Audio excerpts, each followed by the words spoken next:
مسلم است که در فرهنگ شرقیانه از جمله تاجیکان شخصان روزدار در این ماه مبارک به عیادت پدر و مادران و بیماران و کمبیزاعتان رفته به یتیمان و معیوبان و شخصان احتیاجمند کمک میرسانند تا که با چنین اعمال خیرخواهانه صاحب ثواب و درجه بلند انسانی گردند.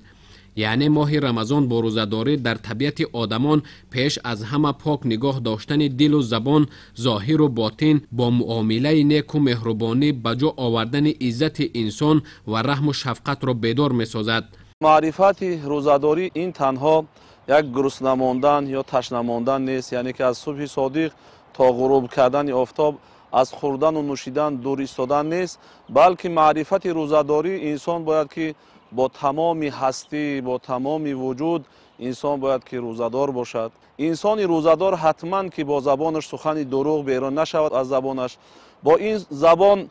دشنام و تحقیر و غیبت و تهمت و بهتان بیرون نشود و با دست خود یگان ضرر زیان به یگان مسلمان نرساند و با این چشم خود به حرام کرده های خدا نظر نکند و با پای خود روزدار بودن با آن معنی است که انسان با آن موضع هایی که معنی است البته که در این ماه قدم نگذارد. پرهیزکاری و لطف و احسان به اهل خاندان، خویش و تبار و همسایه ها و یار و دوستان، خودداری کردن از عملهای ناشایسته، اجرای کارهای خیر و ثواب و ارزش‌های دیگری هستند که رعایت آنها در ماه مبارک به مسلمانان واجب دانسته شده است. فضیلت دیگر ماه رمضان در باطن هر یک مسلمان تشکل دادن خصلت جوانمردی و سخاوتمندی می باشد. طبق سرچشمه‌های معتمد و فرموده عالمان و دانشمندان ساحه، سخاوتمندی و جوانمردی و غمخواری و دلسوزی پیامبرمان و امام اعظم در ماه شریف رمضان دوچند می شده است. در برابر این دادن صدقه فطر و عموما همه گونه خیرات و صدقه در ماه شریف رمضان همچون یکی از واجبات دین مبین اسلام به شمار می رود. صدقه فطر و خیرات پیش از همه به نزدیکان،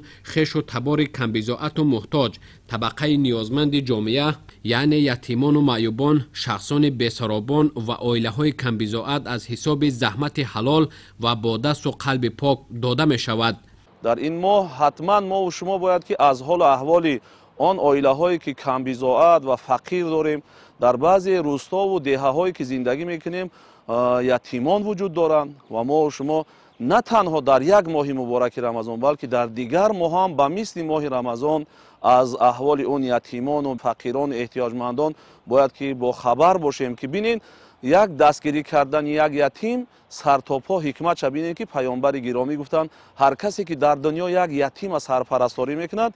در روز قیامت همچنانی است که با من هم نشین است. تحلیل و مشاهده ها نشان می دهد که بعضی تاجران در عرفه ماه رمضان و عیدها نرخ محصولات آذوقه را به خاطر درآمد مفت و به اساس بلند می بردارند و با چنین کردار خویش از یک طرف باعث آزرده خواطری هموطنان مسلمان خویش می گردند و از طرف دیگر خودشان و اهل خانواده اشان را از ثواب و درجه این ماه شریف محروم می سازند.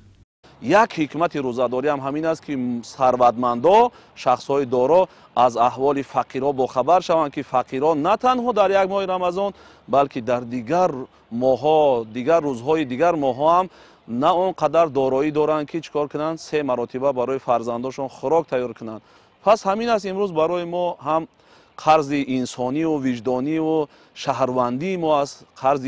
اسلامی ما است که ما همه برای یکدیگر برادر مؤمن برادر هستیم. پس امروز از حال و احوال همه اونها باید که با خبر باشیم. سلامتی از همه مال و ثروت دنیا قیمتتر و نایابتر است و آن را با یگان چیز خریداری کردن نمی شود. زندگی انسان هم محض با تن سالم زیباست. وقتی که کس مریض است به او حتی نه دولت و نه سهولت پسند است. احکام شریعت هم با به نظر گرفتن شرایط و امکانات فردی به زنان حامله و شیرخواره، مسافران و برجاماندگان سبکی ها مقرر نموده است. زیرا به تاکید طبیبان شخصان گرفتار بیماری دیابت قند و سیل، سرطان، زنان حامله و شیرخورداشته گرفتن ماه رمضان غیر ممکن است، زیرا هر لحظه حالت آنها بد شدنش از احتمال دور نیست. اصلا غذا برای ارگانیسم انسان یک عنصر بی‌بهای هست که به واسطه وجود انسان بعد استعمال غذا انکشاف می‌یابد، ҳамаи протсессҳои биологӣ химиявӣ дар организми инсон муназзам мегузарад ва вақте ки аз инсон аз истеъмоли ғизо дар як муҳлати муайян худдорӣ менамояд, ана ҳамин протсессҳои биологӣ дар организми инсон вайрон мешаванд. вале на ҳама вақт. дар ҳақиқат рӯза ҳамон нафаре дошта метавонад ки организми вай солим аст, ягон беморӣ надорад, бахусус бемориҳои системаи ҳозима аввалин дараҷа. масалан, агар нафаре ки гирифтори бемории решмарази рӯда ё меъдаи 12 ангушта бошад, ба ӯ гирифтани рӯза ба организми ӯ таъсири манфӣ мерасонад. бинобар ин ба ин гурӯҳи одамон, ба нафароне ки гирифтори бемориҳои решмараз доранд, гирифтани рӯза тавсия дода намешавад. дар баъзе мавридҳо, масалан нафароне ки гирифтори фарбеҳӣ ҳастанд, дар ин категорияи беморон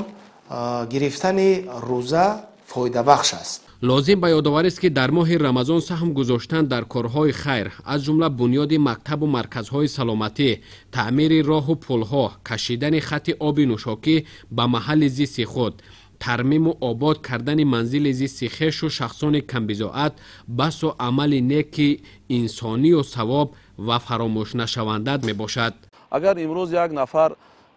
ба як маблағи муайян агар барои ободонӣ дар ҳамин моҳ ободонии сарзамин агар ҳисса бигзорад ҳамчун садақаи ҷория, албатта ҳамчуноне аст ки 70 ҳисса дар ғайри рамазон ҳиссагузорӣ кунад, баъдан ба як ҳиссаи рамазон баробар мешавад. ва дар ин масъала мехостам ки мо аз рӯзҳои аввали моҳи рамазон кӯшиш кунем ки корҳои ободонӣ дар корҳои хайр ва чуноне ки роҳбари давлат ҳам дар чандин паёмҳо ва дар чандин вохӯриҳо мо ходимони дина вазифадор карданд ки аз мо шурӯъ карда ва дигар табақаи ҷомеае ки дар ин сарзамин умр ба сар мебаранд ҳамеша дасти сахо дошта бошем, аз ҳолу аҳволи фақиру ятимо бохабар бошем. дар ин масъала мо бояд худмон намунаи ибрат бошем ва ба дигарро бояд ки роҳнамоӣ кунем.